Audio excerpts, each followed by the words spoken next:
નમસ્કાર વિદ્યાર્થી મિત્રો, સ્ટડી ઓફ સોશિયલ સાયન્સમાં આપ સર્વેનું હાર્દિક સ્વાગત છે।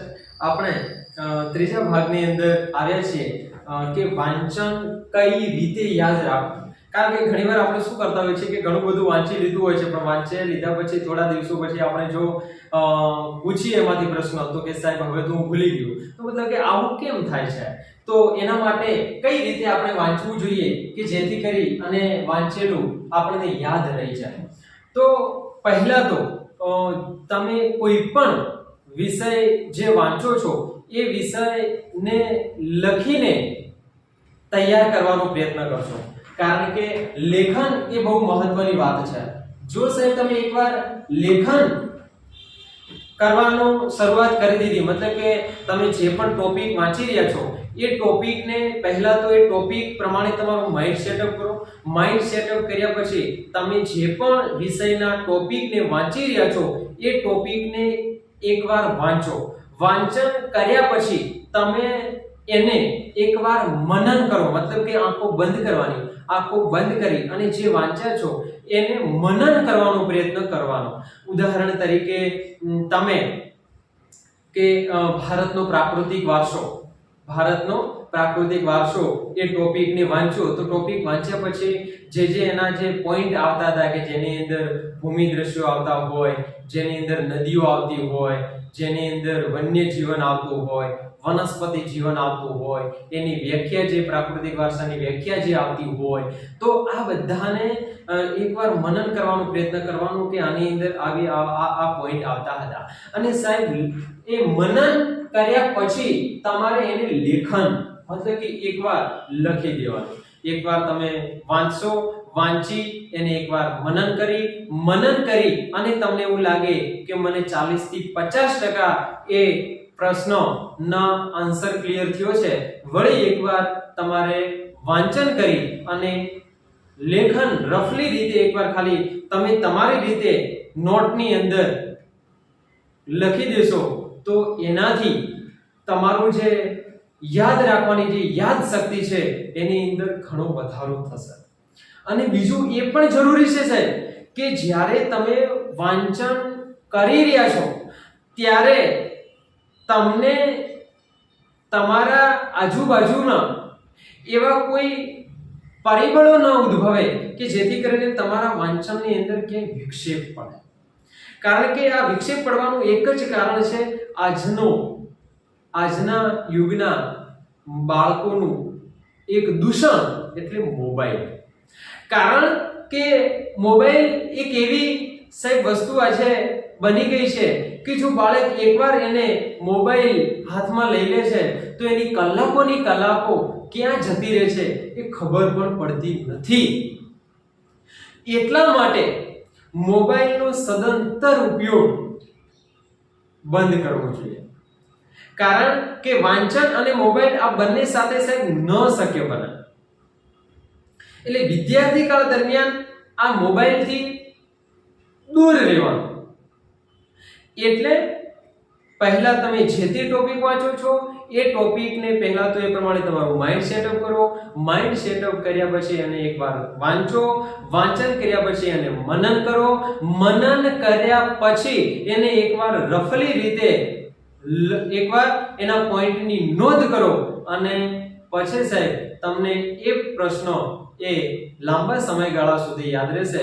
અને લાંબા સમયગાળા સુધી યાદ રાખવા માટે એનું સમયાંતરે રિવિઝન થવું જરૂરી છે। જો સાહેબ સમયાંતરે રિવિઝન નહીં થાય તો એ પ્રશ્નના જવાબો ધીમે ધીમે ભૂલાતા જશે। એટલે મહત્વનો પોઈન્ટ આવે છે રિવિઝન। જો રિવિઝન સાહેબ તમે રિવિઝન જો વારંવાર થયું, મતલબ કે અઠવાડિયું થાય એટલે એ જે તે ટોપિક, જે તે સબ્જેક્ટ, જે પણ પાઠ ચાલ્યો હોય એનું આપણે રિવિઝન થઈ જવું જોઈએ। જો તમે અઠવાડિયે 15 દિવસે આ રીતે મહિનામાં અને જો રિવિઝન કરતા થઈ ગયા તો એ જે તમે વાંચ્યું છે એને તમે લાંબા સમય સુધી યાદ રાખી શકશો। એટલા માટે આપણે વાંચેલું કઈ રીતે યાદ રાખવું એ આપણા મનમાંથી એક પ્રશ્ન કાઢી દેવાનો કે મને સાહેબ યાદ રહેતું નથી. યાદ રહે નહીં સાહેબ, એને યાદ રાખવું પડે. વાંચેલું યાદ રહે નહીં પણ એને યાદ રાખવું પડે, કારણ કે આપણી મેન્ટાલિટી, આપણું માનસિકને આપણે એ રીતે સેટઅપ કરવું પડશે કે મને યાદ રહેશે. કારણ કે જેટલા સાહેબ તમે પોઝિટિવ વિચારશો, જેટલું તમારું પોઝિટિવ થિંકિંગ હશે, એટલું જ સાહેબ તમને વાંચનની અંદર બેનિફિટ થશે.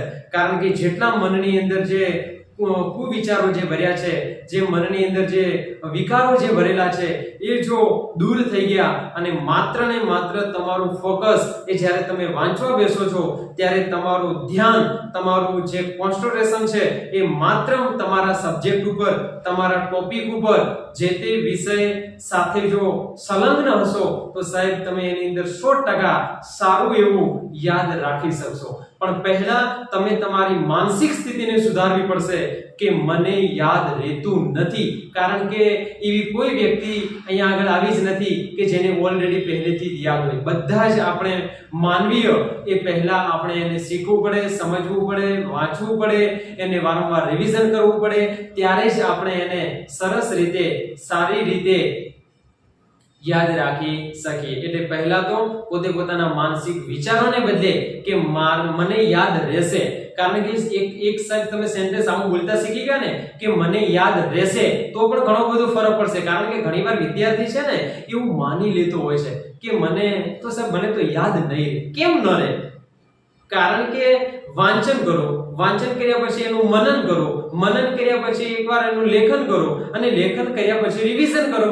સાહેબ એક પણ વસ્તુ એવી નથી કે જે આપણને યાદ ન રહે, પણ માત્ર ને માત્ર તૈયારી માંગશે. શું માંગશે? તૈયારી. માત્ર ને માત્ર રિવિઝન માંગશે. જો રિવિઝન સમયાંતરે થતું રહેશે તો કોઈ પણ વિષય એ બહુ સારી રીતે, બહુ સરળ રીતે અને બહુ ઓછા સમયની અંદર વધુ જાણી શકશો અને વધુ સારી રીતે એને યાદ રાખી શકશો. અને જો આ ટેવ પડી ગઈ કે પહેલા આપણે વાંચીશું, વાંચીને એનું મનન કરીશું, મનન કરી અને એકવાર એનું લેખન કરીશું, અને લેખન કર્યા પછી એકવાર એનું રિવિઝન કરીશું, તો આપણને ઈઝીલી બહુ સારી રીતે યાદ રહેશે. તો વાંચવાની આ બહુ સારી રીત છે. જે આપણે તમે આગળના વિડિયો જે આપણે મૂકેલા છે એ વિડિયોને પણ જોવા માટે અમારી ચેનલ એટલે કે સ્ટડી ઓફ સોશિયલ સાયન્સ ઈશ્વર સરની ચેનલને સબસ્ક્રાઇબ કરો અને બાજુમાં આવેલા બેલ આઇકોનને દબાવી અને તમારા મિત્રોને પણ મોકલો, શેર કરો, કોમેન્ટ કરો, જેથી કરીને હું આવા અવનવા વિડિયો તમારી સામે લઈને હંમેશા પ્રસ્તુત થાઉં. તો જય હિન્દ, જય ભારત.